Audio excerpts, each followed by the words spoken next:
Nous les humains, nous sommes des créatures assez compliquées. Si nous voulons comprendre et prédire notre comportement, vous penseriez que nous aurions besoin d'un modèle tout aussi compliqué. Après tout, il y a des gens qui passent toute leur carrière dans des domaines comme la psychologie et la sociologie pour essayer de comprendre toutes les façons complexes avec lesquelles nous fonctionnons. Et si je vous disais que non? Tout ce que vous avez vraiment besoin de comprendre est que la plupart des comportements humains relèvent plutôt de la science physique.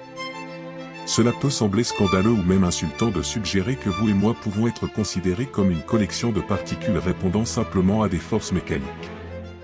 Mais avant que vous ne soyez trop critiques, laissez-moi vous montrer de quoi je parle. Je vais vous montrer jusqu'où nous pouvons aller de manière choquante dans la compréhension du comportement des foules, de la circulation et des piétons en utilisant des principes empruntés à la physique. Et vous verrez également comment ces mêmes idées qui s'appliquent à des groupes d'humains peuvent également expliquer des comportements de groupes des plus mystérieux que nous voyons chez d'autres animaux, des volées d'oiseaux aux bancs de poissons.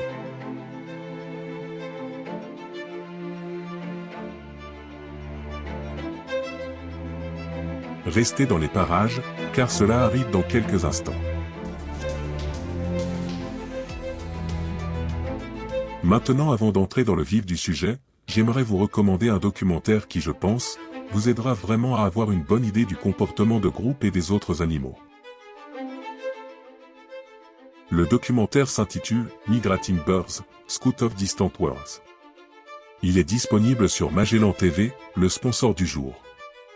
Certaines des choses fascinantes que j'ai apprises de ce documentaire sont la façon dont le comportement de groupe des oiseaux peut en fait affaiblir un prédateur.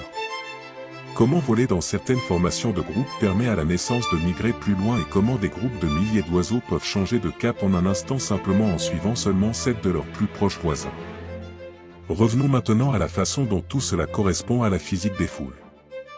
Nous menons notre vie quotidienne en planifiant, en parlant à nous-mêmes, en prenant des décisions ou en répondant à des événements inattendus. C'est un peu compliqué d'être humain, mais si nous faisons un zoom arrière sur nos vies et adoptons une vue d'ensemble plus large, tous ces petits détails ne semblent pas avoir beaucoup d'importance. Chacun dans une foule a ses propres pensées, plans et problèmes, mais ils ne semblent pas faire beaucoup de différence par rapport à ce que toute la foule fait ensemble. Lorsque nous observons de nombreuses personnes se déplacer pendant une longue période, nous pouvons commencer à voir des schémas et des régularités qui ne sont pas évidents si vous ne suivez qu'une seule personne. C'est un peu comme ce qu'on trouve quand on regarde des éléments qui sont non-vivants comme un gaz qui est composé d'innombrables particules trop petites pour être vues. Si nous suivons une seule particule, elle semble se déplacer au hasard tantôt par-ci tantôt par-là. En raison de toutes les collisions qu'elle a avec d'autres particules, nous ne pouvons pas vraiment prédire ce qu'une particule fera à un moment donné dans le futur.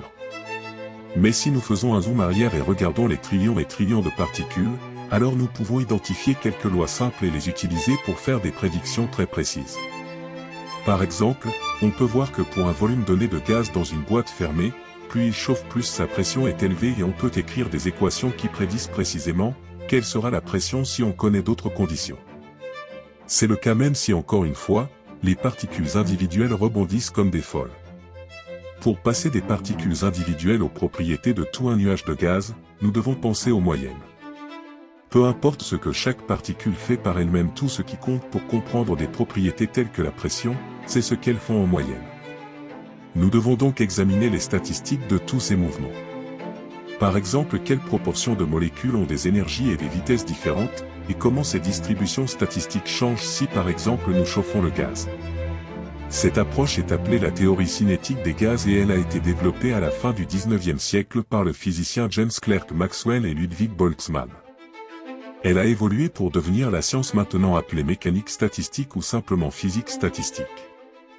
En 1971, un ingénieur en mécanique de l'université de Sydney nommé Leroy Henderson s'est demandé si certains des concepts que les scientifiques utilisaient pour comprendre les gaz peuvent être appliqués aux foules humaines. Henderson a mesuré la vitesse des personnes se déplaçant en foule dans les espaces publics de Sydney, se promenant sur le campus universitaire ou aux intersections de rues et des enfants dans les terrains de jeu. Il a constaté que dans tous ces cas, la distribution des vitesses ressemblait exactement à celle que Maxwell et Boltzmann avaient supposée pour les vitesses des particules dans un gaz. Maintenant, nous savons qu'une chose qu'un gaz peut faire si vous le refroidissez ou si vous le pressez, est de se condenser en un liquide. Dans les liquides, les particules se déplacent encore de manière assez aléatoire, mais elles sont beaucoup plus denses et se heurtent plus souvent. Le passage d'un gaz à un liquide se produit assez soudainement à la température de condensation. C'est ce qu'on appelle une transition de phase. Henderson s'est demandé si les foules pouvaient également subir des transitions de phase d'une foule gaz à une foule liquide, par exemple si l'ensemble des individus se pressaient à une barrière de billets. À la fin des années 1980, le physicien Dirk Kelbing de l'université de Göttingen en Allemagne pensait que le modèle gazeux des foules d'Henderson pourrait être un bon point de départ pour une théorie plus sophistiquée sur la façon dont les piétons et les foules se déplacent. Les particules, les gaz et les liquides interagissent les uns avec les autres. Ils s'attirent sur de longues distances, mais se repoussent lorsqu'ils s'approchent de très près. Cela peut sembler très différent de la façon dont les gens interagissent lorsqu'ils se déplacent, mais est-ce vraiment le cas ? Lorsque deux personnes marchant dans des directions opposées sur le trottoir se rapprochent, elles se croisent pour éviter une collision tant qu'elles font attention. On dirait qu'une force répulsive à courte portée les a empêchées d'entrer en collision. Il n'y a pas vraiment une telle force que nous pourrions mesurer avec un mètre, mais Elbing et son collègue Peter Molnar ont pensé que s'ils fabriquaient un modèle informatique qui représente les gens comme des particules interagissant par une force répulsive, ils pourraient se déplacer de la même manière qu'ils le font dans la vraie vie. En 1995, le duo a effectué des simulations informatiques sur la façon dont ces personnes-particules, si vous voulez, se comportent lorsque des foules d'entre elles se déplacent dans des directions opposées dans un couloir. Ils ont constaté que les gens s'organisent spontanément en flux à contre-courant dans lesquels certains suivent les autres sur la ligne. Et c'est exactement ce que nous faisons par exemple lorsque nous nous déplaçons sur un trottoir bondé. Nous ne sommes certainement pas que des particules sans esprit, mais dans cette situation il semble que nous pourrions tout aussi bien l'être.